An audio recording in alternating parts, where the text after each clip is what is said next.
Então vamos todos nós, nesta hora, acalmar o nosso coração, a nossa mente, elevando o nosso pensamento até Cristo, esse ser amoroso que desceu até a terra com tanta dificuldade, mas que através do seu amor nos trouxe tudo o que precisamos para crescer, para seguir com a nossa evolução.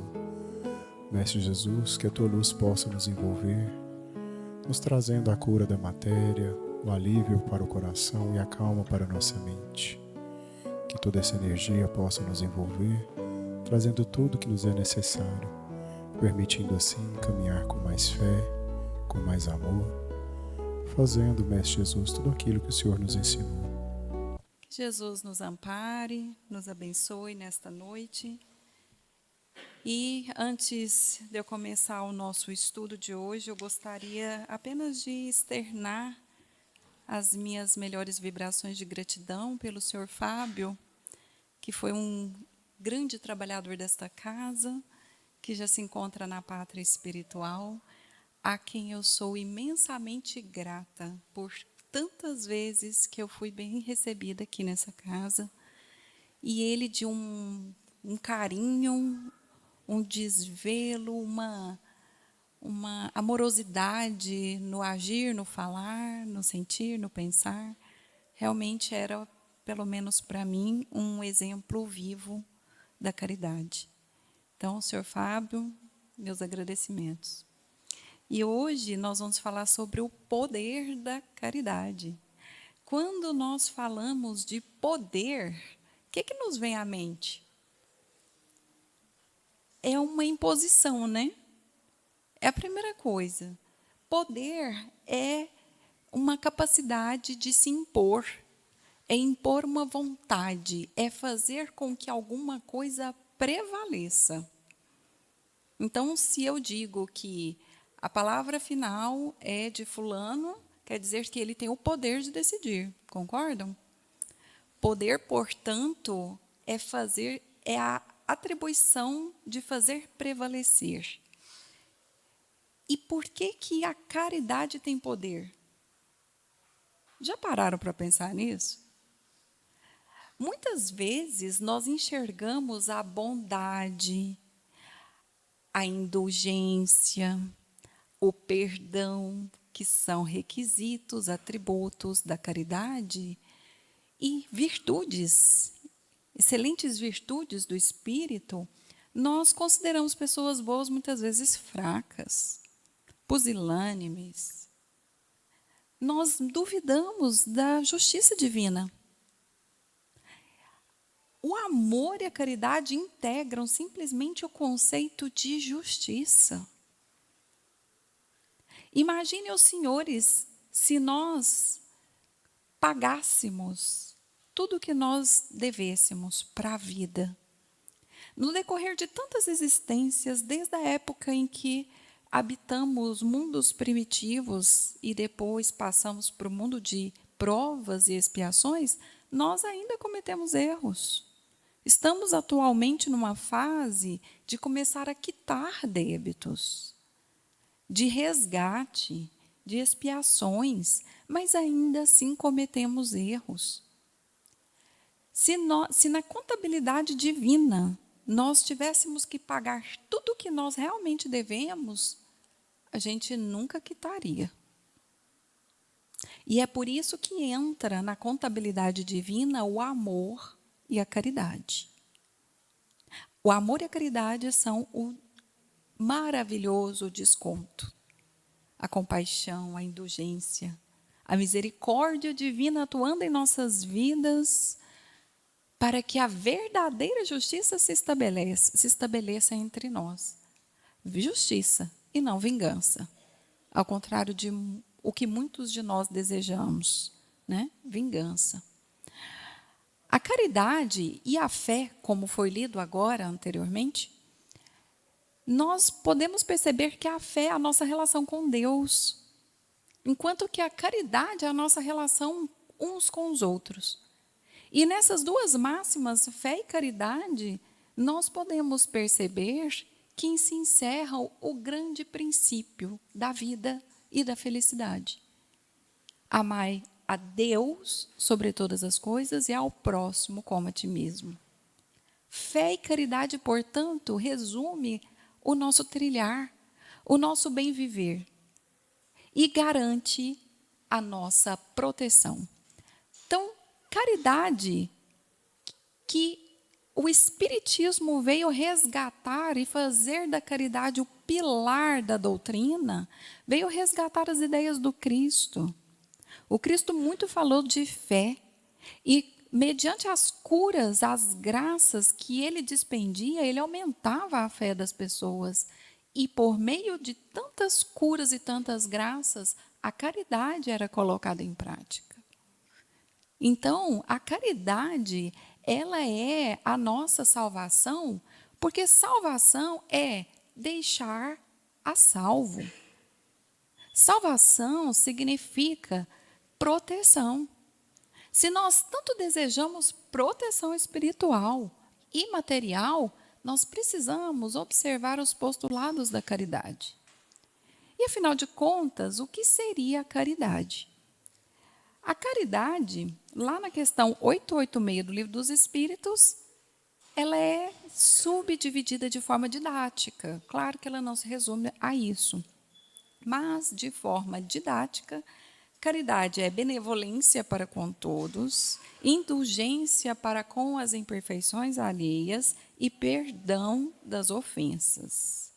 Quer dizer que boa vontade, benevolência vem de boa vontade. Bene, boa, volência, vontade. Benevolência. Então, se a gente entender pelo menos o que é benevolência e compreendermos bem o conceito de boa vontade, nós já estaremos bem amparados doutrinariamente. Por quê? Benevolência, quando a gente fala em boa vontade, a gente está se referindo àquela predisposição que a pessoa tem por fazer alguma coisa de bom grado. Então, todos nós, nas nossas tarefas diárias, a gente tem atividades, a gente tem deveres. Nós temos deveres para com a sociedade, nós temos deveres para com os nossos familiares e temos deveres para com o nosso trabalho, o nosso ganha-pão. Onde entra, então, a boa vontade nesses campos da vida?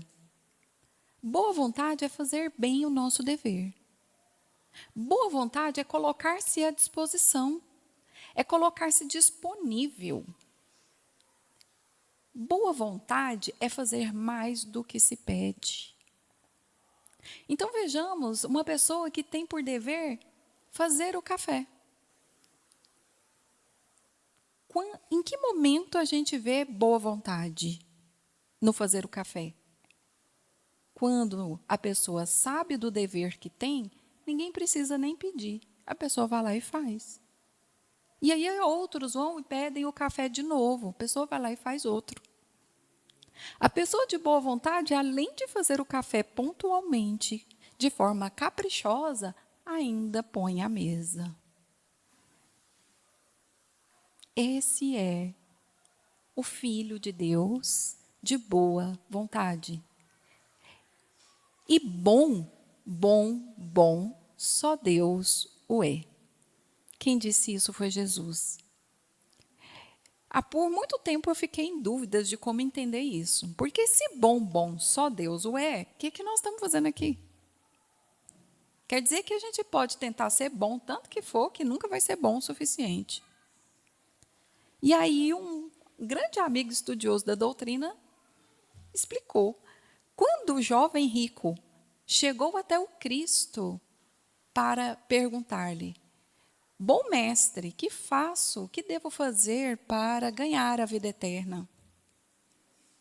Só nisso aí, Jesus, antes de responder a pergunta, ele já ensina algo. O que ele responde, Jesus? Quem lembra? Bom, só Deus o é. Depois ele responde a pergunta do jovem rico. Quando Cristo mostra para a gente que bom, só Deus o é, o que ele está querendo dizer com isso?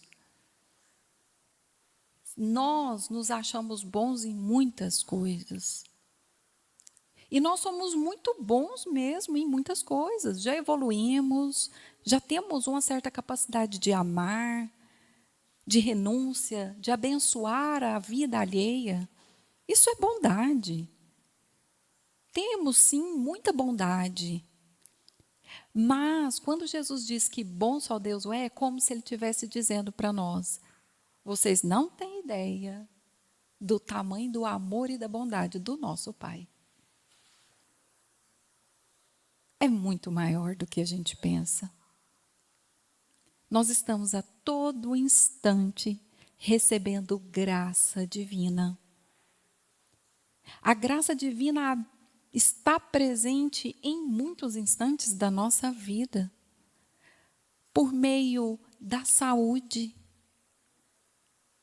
Nós temos a liberdade de transitar, temos mobilidade, pelo nosso raciocínio perfeito, por estarmos em plena posse das nossas faculdades mentais. Isso é graça divina. Quando nos mostramos caridosos uns para com os outros, somos agentes da vontade divina. A graça divina atua em nossa vida quando estamos em equilíbrio, quando temos saúde financeira, quando chegamos em paz nos nossos lares. Deus é muito bom. E quando acontecem coisas, tragédias, calamidades, doenças, perseguições, como assim Deus é bom? A bondade de Deus é tão grandiosa que Ele permite que certas coisas nos aconteçam em favor de nós mesmos.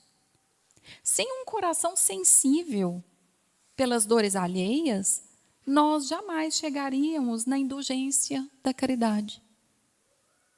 A indulgência para com as imperfeições alheias equivale ao remédio para o doente.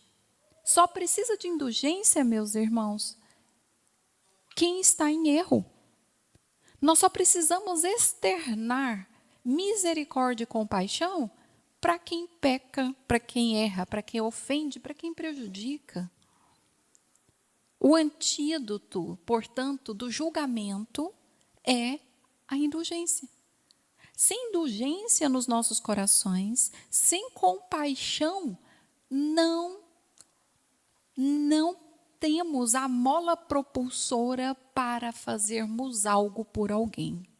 Porque enquanto o julgamento estiver rondando o nosso pensamento, o nosso juízo de valor, dificilmente nós nos movimentaremos em favor da criatura que sofre.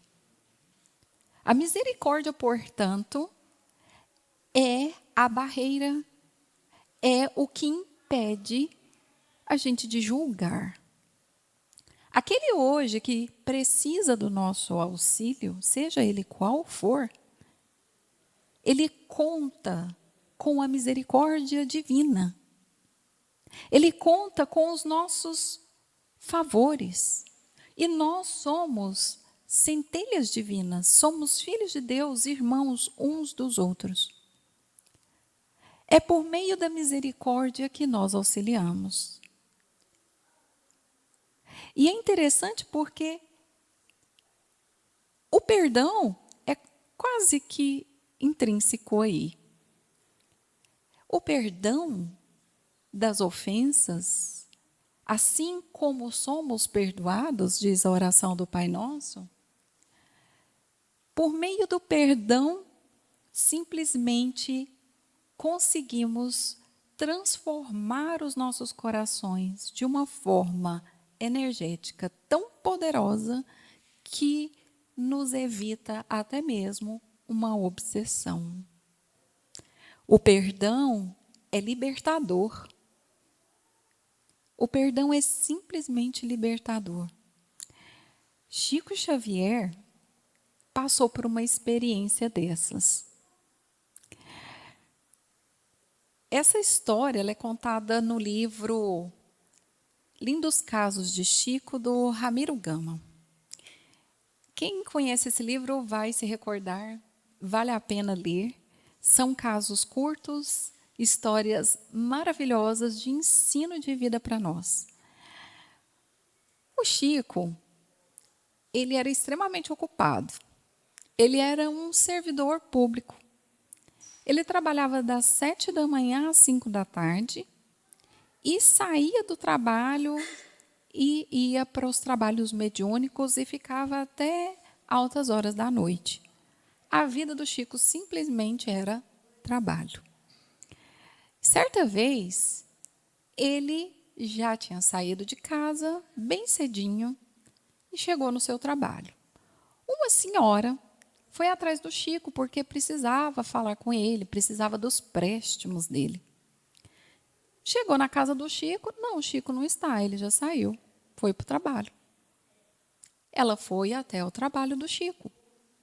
Chegando lá no escritório modelo, onde ele trabalhava, o Chico não estava, por alguma razão.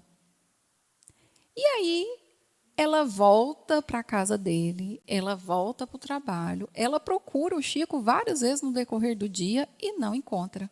E ela lembra que era dia de reunião, à noite. À noite, ela comparece ao centro espírita. Quando ela se depara com o Chico, finalmente, depois de tantas idas e vindas, essa mulher já estava extremamente estressada e nervosa. Ela chega para o Chico e dá 2 tapas nele, um de cada lado, no rosto. E de um muito insulto, ela vira para ele e fala: você está achando que eu sou o quê? Eu estou o dia inteiro te procurando. Vá agora me dar um passe.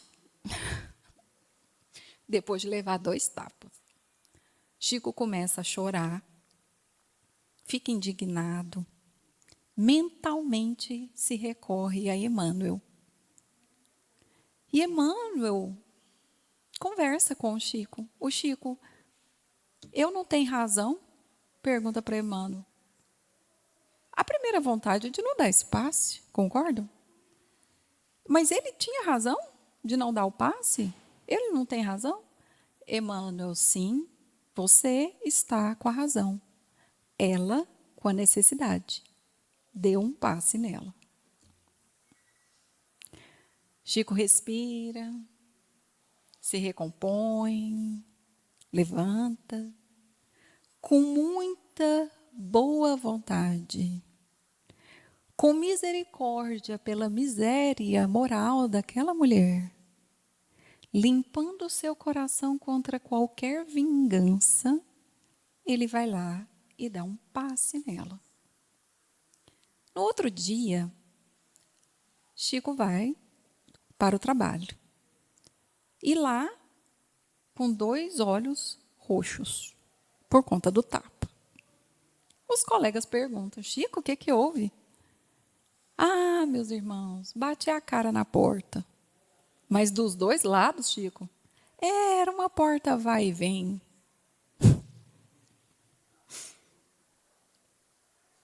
E depois, meus irmãos, a gente fica admirado de ver por que Chico exalava flores, por onde passava. Quem queria passar pelo que ele passou? Vocês acham que essa mulher continuou perseguindo o Chico? Não, ela recebeu o que ela queria. A caridade é tão poderosa. Chico, o nosso grande exemplo de caridade, a gente sabe que ele teve um obsessor. Vocês sabiam disso? Era um obsessor de outras vidas, que não conseguiu perdoar o Chico, nem até a morte dele. O detalhe é que esse obsessor não tinha acesso ao Chico. Chico era tão ocupado que ele não tinha tempo para ser obsidiado. é o clássico exemplo de que existe a possibilidade de haver obsessor sem haver obsidiado. A caridade é simplesmente a nossa proteção. Um exemplo de auxílio, de poder da caridade, eu trouxe aqui para nós uma história contada no livro Jesus no Lar. Me permitam a leitura para que a gente não perca nos detalhes. É no capítulo 16, intitulado O Auxílio Mútuo. Diante dos companheiros, André leu o expressivo trecho de Isaías e falou comovido quanto às necessidades da salvação. Comentou Mateus os aspectos menos agradáveis do trabalho. E Filipe opinou que é sempre muito difícil atender à própria situação quando nos consagramos ao socorro dos outros. Quer dizer, nós temos as nossas perlengas. Então, quando estamos dedicando muito à causa alheia, como que ficam as nossas? Essa é a problemática levantada por Filipe. Jesus ouvia os apóstolos em silêncio e, quando as discussões em derredor se enfraqueceram, Jesus comentou muito simples. Em zona montanhosa, através de região deserta, caminhavam 2 velhos amigos, ambos enfermos, cada qual a defender-se quanto possível contra os golpes do ar gelado, quando foram surpreendidos por uma criança semi-morta na estrada, ao sabor da ventania de inverno. Um deles fixou o singular achado e clamou irritadiço: Não perderei tempo. A hora exige cuidado para comigo mesmo. Sigamos à frente. Essa é a postura daquele que está se resguardando. O outro, porém, mais piedoso, considerou: Amigo, salvemos o pequenino. É nosso irmão em humanidade. Não posso, disse o companheiro endurecido. Sinto-me cansado e doente. Este menino desconhecido seria um peso insuportável. Temos frio e tempestade. Precisamos ganhar a aldeia próxima sem perda de minutos. E então avançou para diante em largas passadas. O viajor, de bom sentimento, contudo, inclinou-se para o menino estendido, demorou-se alguns minutos, colando-o paternalmente ao próprio peito e, aconchegando-o ainda mais, marchou adiante, embora menos rápido. A chuva gelada caiu metódica pela noite adentro, mas ele, sobraçando o valioso fardo, depois de muito tempo atingiu a hospedaria do povoado que buscava. Com enorme surpresa, porém, não encontrou ali o colega que o precedera. Somente no dia imediato, depois de minuciosa procura, foi o infeliz viajante encontrado sem vida num desvão do caminho alagado. Seguindo à pressa e a sós, com a ideia egoística de preservar-se, não resistiu à onda de frio que se fizera violenta e tombou encharcado, sem recursos com que pudesse fazer face ao congelamento, enquanto que o companheiro, recebendo em troca o suave calor da criança que sustentava junto do próprio coração, superou os obstáculos da noite fria, guardando-se indene de semelhante desastre. Descobrira a sublimidade do auxílio mútuo. Ajudando-o ao menino abandonado, ajudava a si mesmo, avançando com sacrifício para ser útil a outrem. Conseguira, assim, triunfar dos percalços da senda, alcançando as bênçãos da salvação recíproca. Essa história singela deixara os discípulos surpreendidos e sensibilizados. Uma terna admiração transparecia nos olhos úmidos das mulheres humildes que acompanhavam a reunião, ao passo que os homens se entreolhavam espantados. Foi então que Jesus, depois de curto silêncio, concluiu expressivamente: as mais eloquentes e exatas testemunhas de um homem perante o Pai Supremo são as suas próprias obras. Aqueles que amparamos constituem nosso sustentáculo. O coração que socorreremos converter-se-á agora ou mais tarde em recurso a nosso favor. Ninguém duvide, benefício do próximo é credor do auxílio comum. Ajudando, seremos ajudados. Dando, receberemos. Esta é a lei divina. Este é apenas uma história para nos mostrar aonde está o poder da caridade. Se quem ainda duvida do benefício que a caridade traz, por conta, muitas vezes, da ingratidão dos nossos semelhantes, o próprio Evangelho nos mostra que a caridade só tem mesmo poder se ela for desinteressada. Esse é o grande poder da caridade. O benefício que nós fizermos precisa ser dado de forma sábia, amorosa e desinteressada. O interesse é apenas em favor do benefício alheio. Qualquer acréscimo que venha pelas mãos de Deus, isso precisa estar na nossa mente e no nosso coração. O Evangelho nos mostra que a ingratidão pelo benefício que nós fizemos, quando recebemos de volta a ingratidão daquele que foi beneficiado, é para nós um termômetro. Serve para nós como uma medida para sabermos se o que nós fizemos foi de forma desinteressada ou não.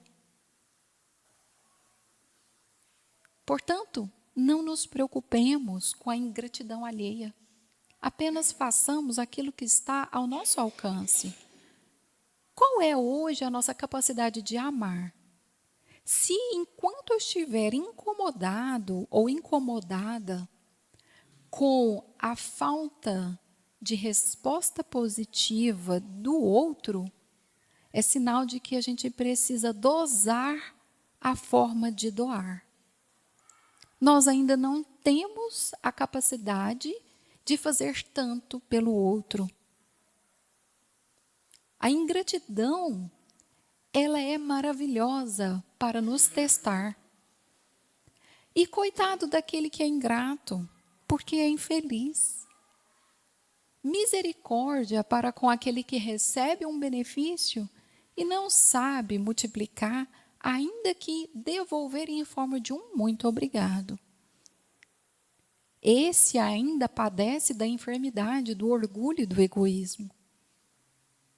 E quem é orgulhoso e egoísta, quem acha que é assim que vai ser feliz, misericórdia, porque não sabe o que fazem. E Jesus deixou para nós esse exemplo sublime do perdão nos seus momentos derradeiros na cruz. Jesus deixou a lição mais difícil por último, mostrando para a gente como é que se faz. Quando Jesus, já partindo para o mundo espiritual, olha para os seus algozes e diz: Pai, perdoa-lhes, porque eles não sabem o que fazem. Os senhores acham que realmente aqueles fariseus, publicanos, oficiais do governo, Pilatos, eles não sabiam o que estavam fazendo? Eles não sabiam que estavam matando um inocente?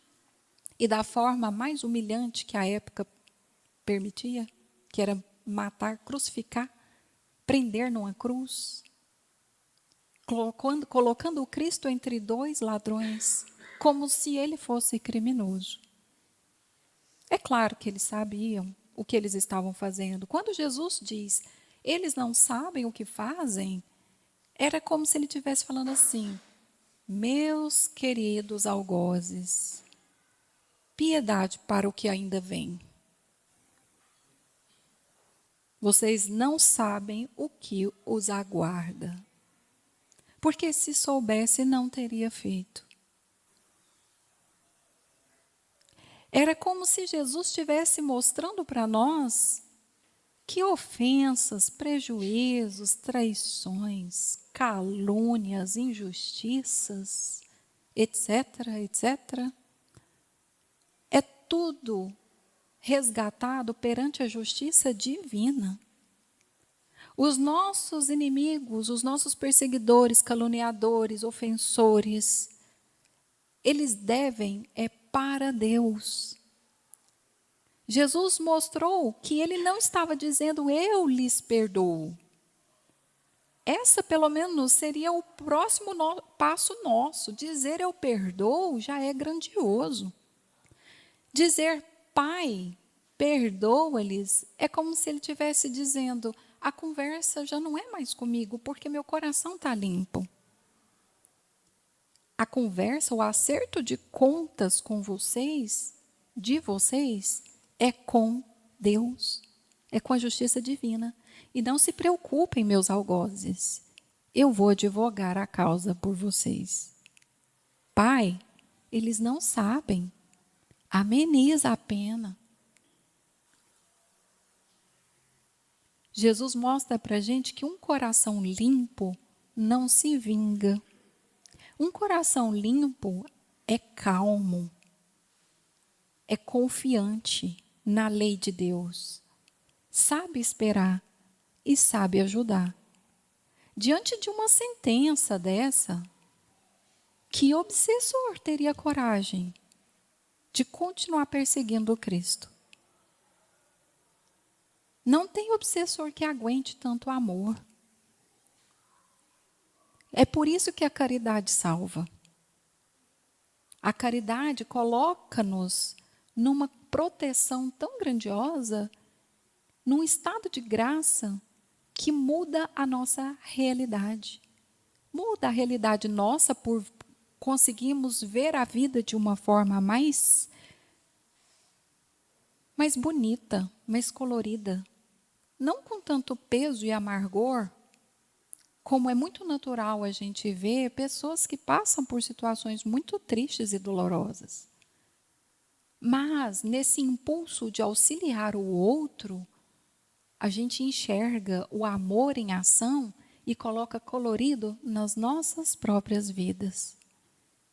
E é esquecendo um pouquinho da nossa dor, olhando mais para a dor alheia, que a gente vai trabalhando a nossa. Chico Xavier, em momentos de melancolia, ele tinha orientações de Emmanuel. Ele recebia muitas vezes recados de Emmanuel parando, pedindo para o Chico: pare de escrever. Pare de escrever e vai fazer uma visita. Vai lá na periferia, vai conversar com alguém. Momentos de melancolia, de tristeza, de solidão, de depressão, angústia, ansiedade, aflição. Converse com alguém. Procure alguém. procure também os profissionais, para que a gente possa lidar melhor com essas dores. Procuremos fortalecer a nossa fé em Deus. Procuremos, sim, a medicação. Mas, acima de tudo, a caridade que nos salva. O trabalho edificante no bem. Seja ele qual for. Para que a gente possa retomar o gosto pela vida. O gosto pela vida só vem quando a gente sente amor. É o amor que dá todo o colorido que a gente precisa. E a gente só sente amor quando a gente exterioriza ele. Já pararam para pensar nisso? Não adianta ninguém falar que nos ama e ama e ama. E tantos de nós não sentimos. Mas a gente sente um calor gostoso no coração quando a gente faz alguém feliz. Quando a gente compra um sorriso. Quando a gente acalma uma dor. Quando a gente alivia e enxuga uma lágrima. É por isso que a caridade salva. É por isso que a caridade tem poder. É por isso que ela prevalece. Porque o bem, o amor, a paz, a solidariedade, a fraternidade que há de ser implantada nos nossos corações e em toda a face da terra, ela é para prevalecer. Enquanto que a maldade é um momento passageiro. Cedo ou tarde, a maldade se rende. Porque sofrer cansa demais. Chega no momento que a gente se rende. Que a gente se entrega. Porque nós fomos feitos de amor e para amar. Esse é o nosso alimento espiritual. E muitos de nós estamos morrendo de inanição. Quando nos isolamos, quando nos vingamos, quando queremos justiça revestida de vingança, quando cobramos de forma desarrazoada, quando não somos caridosos. E assim, nós vamos morrendo devagarzinho. E é o tipo de morte que não mata. Porque nós somos espíritos imortais. É aquela morte que faz com que os nossos dias sejam pesados. E como tornar a vida mais leve? Senão pela fé, pela caridade. E a caridade como amor em ação. Que Jesus continue a inspirar-nos, a nos proteger, a nos dar toda a sustentação que a gente precisa para poder vencer os dias difíceis. E que Jesus possa nos intuir sempre, para que a gente possa ver na nossa vida, no nosso dia, na nossa rotina, os momentos em que somos caridosos, verdadeiramente caridosos. Que a gente possa observar os efeitos positivos dessa caridade. A caridade do silêncio, a caridade do agir, do fazer, a caridade material, a caridade moral. Que Jesus continue no leme das nossas vidas, nos amparando e nos abençoando sempre. Que assim seja.